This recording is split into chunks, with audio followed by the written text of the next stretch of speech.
खुदावंद यीशु मसीह जिसने आकर हमें बताया कि खुदा से डरने का हकीकी मतलब क्या है और फिर जिसने हमारे सारे खौफ को दूर कर दिया है, उसी के नाम में आपकी सलामती हो। जब क्रिसमस सीजन आता है तो बास आयात हम बड़े ही तसलसल के साथ सुनते हैं। ये ऐसे ही है जैसे क्रिसमस सेलिब्रेशंस का जो अहम हिस्सा बाइबल के बास किरदार हैं, उसी तरह से बास आयात भी क्रिसमस सेलिब्रेशंस का अहम हिस्सा है। उनमें से गालबन जो सबसे मशहूर आयत है वो मुकद्दस लूका की मार्फत लिखा गया इंजीली बयान उसका 2 बाब और उसकी 10वीं आयत है। जब फरिश्ते चरवाहों पर जाहिर होते हैं तो उनमें से एक फरिश्ता इन चरवाहों से कहता है कि डरो मत, क्योंकि देखो मैं तुम्हें बड़ी खुशी की बिशारत देता हूं जो सारी उम्मत के वास्ते होगी कि आज दाऊद के शहर में तुम्हारे लिए एक मुनज्जी पैदा हुआ, यानी मसीह खुदावंद। अब वैसे तो ये आयत थियोलॉजिकली बड़ी ही लोडेड है, यानी कि इसमें कई ऐसे थीम हैं जिन पर हम अलग अलग बात कर सकते हैं, लेकिन आज की वीडियो में हम सिर्फ एक ही पॉइंट पर बात करेंगे, यानी कि जो फरिश्तों ने पैगाम दिया तो उसका जो पहला हिस्सा था कि डरो मत। इससे जो एक सवाल उभरता है वो ये है कि इस फरिश्ते को क्यों जरूरत पड़ी कि वो इन चरवाहों से कहे कि वो मत डरें। अब वैसे तो इस लिहाज से बड़ा कुछ कहा जाता है और कहा को जा भी सकता है, लेकिन मेरे ख्याल में 3 वजूहात हैं जिसके सबब से जो फरिश्ता है वो ये पैगाम देता है कि डरो मत। तो पहली जो वजह है उसे मैंने नाम दिया है नेचुरल कॉज। तो गडरियों के डरने की जो पहली वजह है उसको मैंने नाम दिया है नेचुरल या कुदरती वजह। शायद आपने एक एनिमेटेड मूवी यानी कि कार्टून मूवी के बारे में सुन रखा हो जिसका नाम है इनसाइड आउट।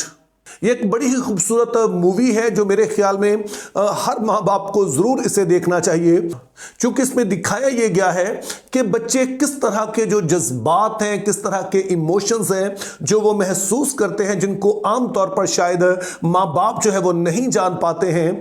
तो इस फिल्म में जो 5 तरह के बुनियादी इमोशंस दिखाए गए हैं वो आपकी स्क्रीन पर आ रहे हैं। उनमें जो एक मरकजी इमोशन है उसका नाम खुशी है, एक का नाम उदासी है, एक का नाम गुस्सा है, एक का नाम जो है वो कराहियत है, और जो 5वां है उसका नाम है खौफ। अब जाहिर है कि ये एक फिक्शनल स्टोरी है, लेकिन जो जज्बात इसमें दिखाए गए हैं, इमोशंस दिखाए गए हैं, वो दरअसल साइंसी बुनियादों पर अक्स किए गए हैं। जो माहिरीन नफ्सियात हैं उनकी जो रिसर्च है ये उस पर बेस्ड हैं। तो इस तरह से हम देखते हैं कि इंसान के अंदर कुदरती तौर पर चंद इमोशंस, चंद जज्बात पाए जाते हैं, जिनमें एक का नाम है खौफ। अब जरा उस सारे मंजर को ज़हन में लाइए कि जिसमें फरिश्तगान जो है वो जाहिर होते हैं। तो उसमें पहली चीज हम देखते हैं कि ये रात का वक्त है, यानी कि हर तरफ जो है वो तारीकी छाई हुई है। तो यहां पर यह भी याद रहे कि हम 2000 साल पहले की बात कर रहे हैं, जब ये स्ट्रीट लाइट्स वगैरह कुछ नहीं होती थी, इनका कोई वजूद नहीं होता था। और जहां पर ये वाकया हो रहा है ये एक छोटा सा गांव है जो कि एक साइड पे है, जो किसी मेन रोड पे नहीं है। और फिर जाहिर है कि रात का वक्त है और ये वो वक्त है कि जब आप का जिस्म भी कुछ सुस्त पड़ जाता है, जहन भी कुछ थका हुआ होता है। तो अब इस सारे मंजर के दौरान जब अचानक से फरिश्तों की एक ग्रोह जाहिर होगी और ये जगह जो तारीक थी अचानक से इतनी रोशन हो जाएगी, तो जो अंदर से एक कुदरती हमारे जज्बा उभरेगा वो खौफ है। और ये चरवाहे बेशक बहुत ज़्यादा ज़्यादा हो जाते हैं। तो इस तरह से हम देखते हैं कि जो चरवाहे हैं उनका जो डरना है वो एक कुदरती बात है। इसके अलावा एक दूसरी जो वजह है उसको मैंने नाम दिया है थियोलॉजिकल कॉज, यानी कि ये जो गडरिये हैं इनका डरना जो उनकी यहूदी इल्मे इलाही था उसके मुताबिक भी था। और इस बात को बेहतर तौर पर समझने के लिए आइए हम कुज़ात की किताब उसका 13वां बाब और उसकी 21-22 आयत पढ़ते हैं, जिसमें कुछ यूं लिखा है, पर खुदावंद का फरिश्ता ना फिर मनोहा को दिखाई दिया ना उसकी बीवी को। तब मनोहा ने जाना कि वो खुदावंद का फरिश्ता था, और मनोहा ने अपनी बीवी से कहा हम अब जरूर मर जाएंगे क्योंकि हमने खुदा को देखा। अब इन आयात में दो बातें हैं जो हमारी दिलचस्पी की हैं। पहले नंबर पर तो हम देखते हैं कि मनोहा का कहना है कि चूंकि हमारे पास फरिश्ता आया जो ज़ाहिर एक आम इंसान के रूप में आया, और उस वक्त उन्होंने नहीं समझा कि यह फरिश्ता है, लेकिन जब वो अचानक से गायब हो जाता है तो तब उन्हें अंदाज़ा होता है कि वो फरिश्ता है। तो जब मनोहा को इस बात का एहसास होता है कि दरअसल हमारा सामना फरिश्ते से हुआ है, तो वो इस बात से खौफजदा है और वो कहता है कि अब तो हम ज़रूर ही मर जाएंगे क्योंकि हमने खुदा को देखा है। तो सवाल यह है कि वो ऐसा क्यों सोचता है।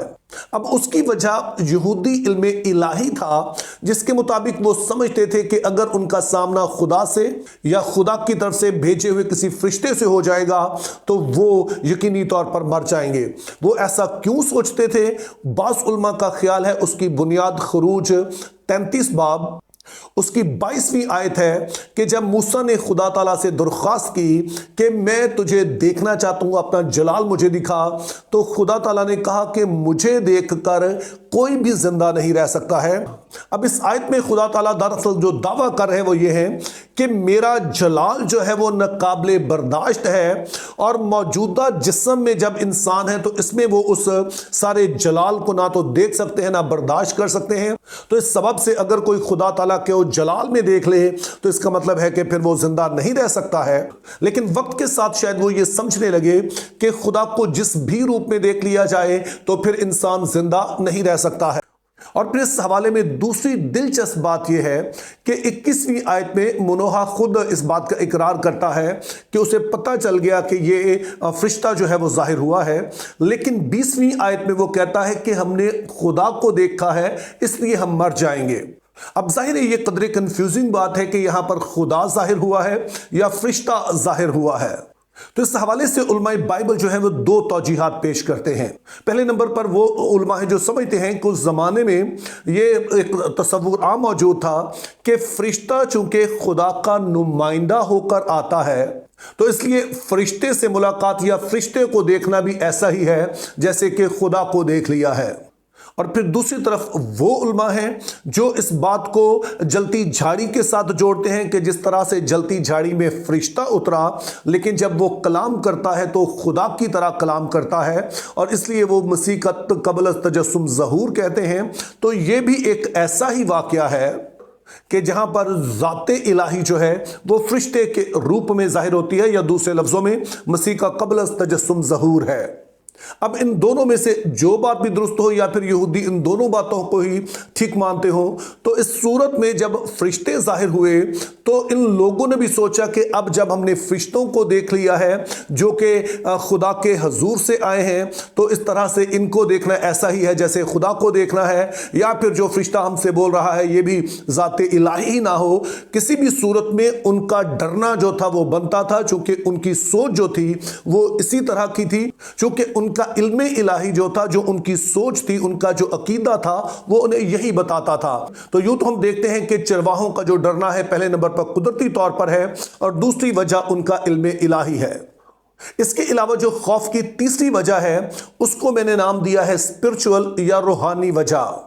तो इस बात को समझने के लिए आइए हम पैदाइश की किताब 3 बाब उसकी 9वीं और 10वीं आयत पढ़ते हैं, जिसमें लिखा है, तब खुदावंद खुदा ने आदम को पुकारा और उसे कहा तू कहाँ है? उसने कहा मैंने बाग में तेरी आवाज़ सुनी और मैं डरा क्योंकि मैं नंगा था और मैंने अपने आप को छुपाया।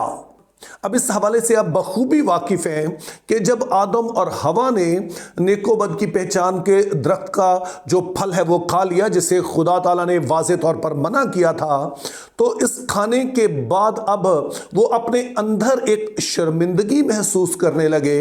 अब उन्हें अपनी रूह में इस बात का एहसास था कि जो कुछ उन्होंने किया है वो ठीक नहीं है।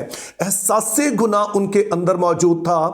तो इसीलिए अब जब खुदा ताला उनसे मिलने के लिए आते हैं तो बजाय इसके कि वो जाकर खुदा ताला से मुलाकात करते, उन्हें वेलकम करते, अब वो खुदा से डरने लगे, और इसी डर की वजह से वो अपने आप को दरख्तों के पीछे छुपाने पर मजबूर हो गए।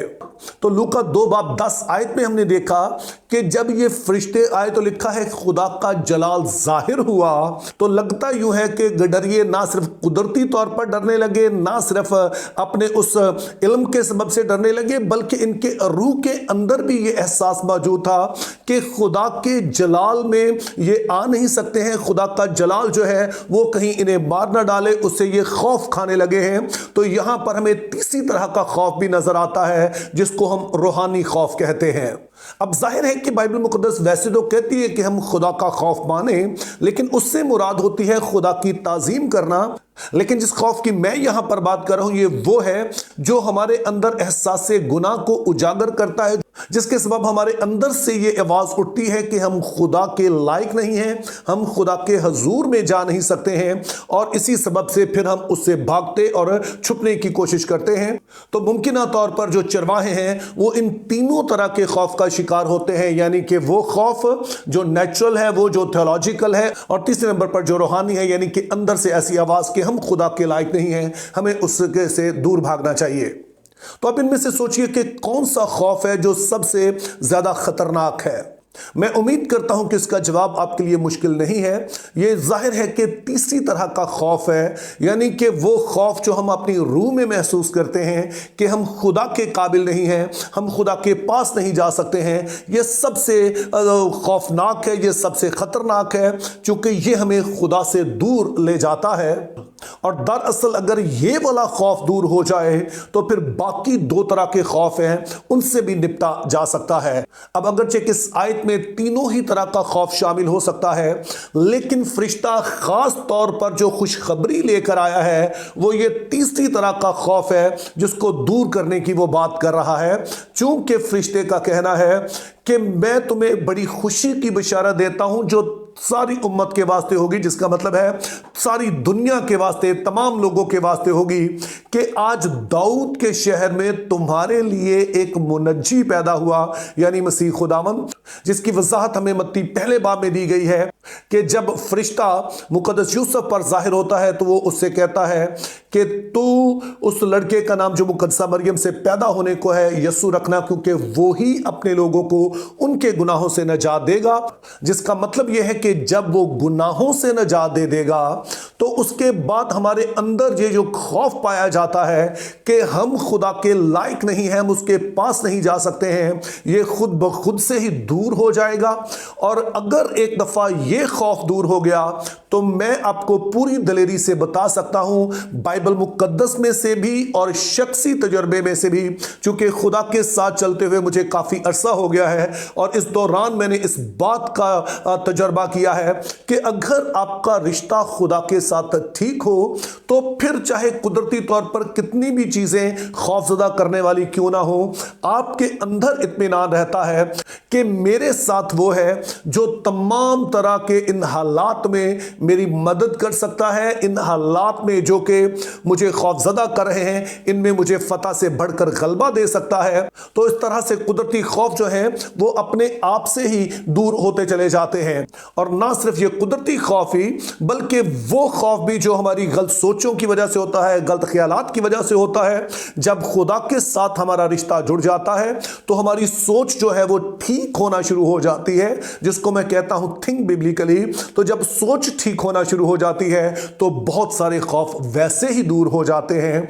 तो इसलिए जो क्रिसमस का दिन है वो तो इसलिए क्रिसमस डे सिर्फ यीशु मसीह की पैदाइश का दिन नहीं है बल्कि ये खौफ से रिहाई का दिन भी है।